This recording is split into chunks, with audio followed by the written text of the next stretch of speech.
Maria Rosario Mujikak 80 urte ditu, alarguna da eta bakarrik bizi da Ordizian. 16 urte, bakarrik bizi naizela. Mikel Patiñok 54 urte ditu eta duela 14 urtetik bakarrik bizi da Bilbon. Me arrepiento no haber marchado antes. Gero eta gehiago diren pertsona bakarreko etxeen prototipoa dira Maria Rosario eta Mikel.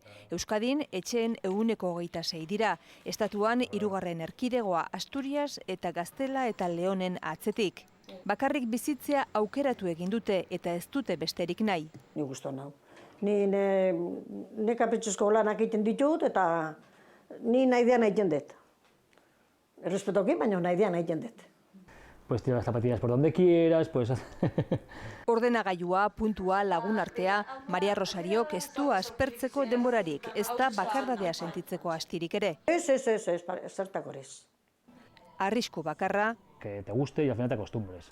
orain duten askatasunaren ondorioz, norbaitekin bizitzera joatea ez dute erraza ikusten.